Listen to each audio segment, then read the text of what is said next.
So, Bill, how are you today? I'm doing great. Thank you, Brian. Well, good. Couple of quick questions. So, you started as a North Texas realtor, and you created a new company called selfdefenseseminars.com, and you're providing self-defense courses for realtors. What made you decide to do this? I started to see stories of things that were happening to people that were realtors that were very unfortunate. And I would think to myself, I sure wish they knew self-defense and I just have a passion for people to help see them be able to protect themselves. And since I've started this, I have heard so many stories from people that I would have never dreamt that it was this prevalent. What's this prevalent? The amount of people that have been attacked while being realtors or felt extremely unsafe or uneasy that someone was going to take advantage of them while they were showing a house or whatever. And I've talked to people that have had just literally terrifying experiences, which I hate to get into, but there's definitely a need out there for realtor safety. And so you put these on all over the Dallas-Fort Worth area? Yeah, I usually work through companies that cater to realtors that do business with them, like inspection companies, title companies, mortgage companies, and so forth, and let them know that I do it. And typically a title company will take the lead and kind of run with it and sponsor it. Very good. So when you do these, right, you get people of all sort of abilities and ages, and how do you teach self-defense to somebody who maybe is not as athletic or capable or has that same ability as somebody else? One thing that I think makes me very unique is I teach by principles. That's the way I was taught in Okinawa. It was not so much just technique driven, but it was a principle, like get to the outside of somebody else's cover, things that they can do. Don't lift up your feet, glide your feet, rather than stepping where you might step on a toy or a bottle or a Coke can or whatever and end up on the ground. So there are principles I teach that you can pivot quicker than you can step. So that's one way to avoid attacks and so forth, is just learning that your eyes are the most important asset that you have. Secondly is being able to move. It's not like unlike any other sport. If you're a baseball player, you got to see that baseball come at you, then you've got to react to it, and then it's attack. So focus, movement, and attack are the three most important things in defending yourself. So with that, can people really pick up in one seminar enough skill to really help them, do you think?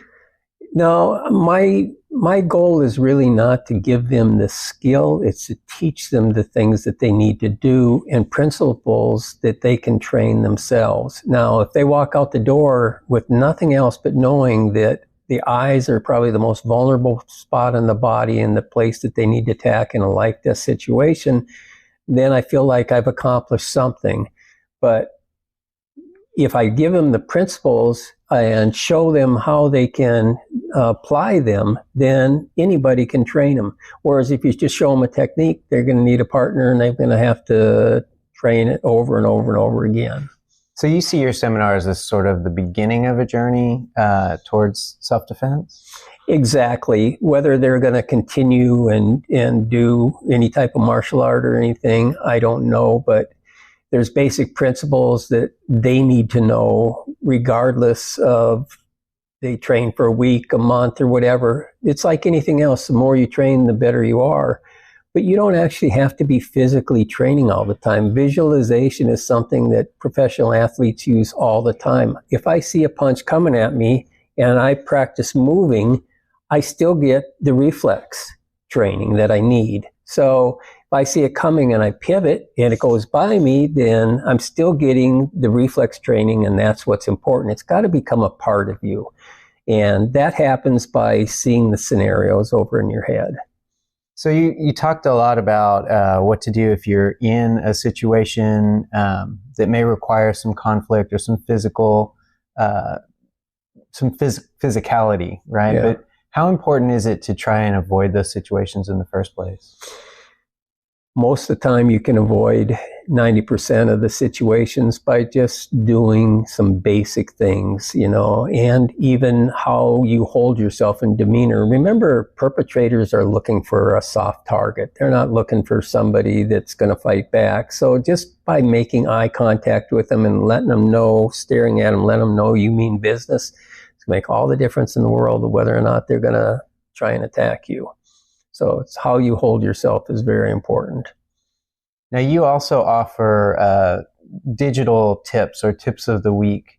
What's that all about, and how can people take advantage of that? How can that help them?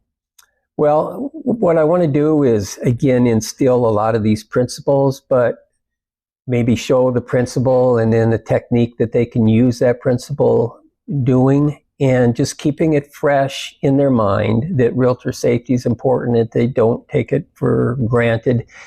And the thing is, principles don't change, whether it's a kid going off to college. They need the same type of self-defense, regardless of the situation or the profession. The principles stay the same.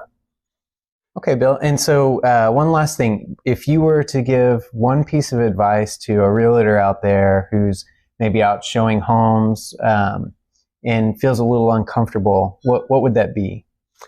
Well, do your background check. In other words, don't go showing houses to people that you don't even know if they're qualified for. If they've talked to a mortgage lender and they're pre-qualified, now at least the mortgage lender knows their situation, you know their situation, you know that they're serious. When someone just calls you off of a quick call and says, I need to see this home right away, and you don't know anything about them, you got to be very careful. But it's one thing that I try and do is not make it where, how should I say, that I'm just giving directions to the police to show up after the fact. I want them to have the ability to defend themselves.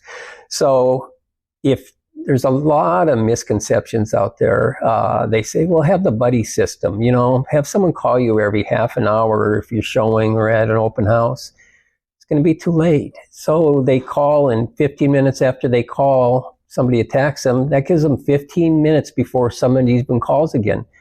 And what if they get a busy signal you don't answer? Are they going to call the police right away? What are they going to do? And even if they called the police, they're likely going to have another 10 minutes before they show.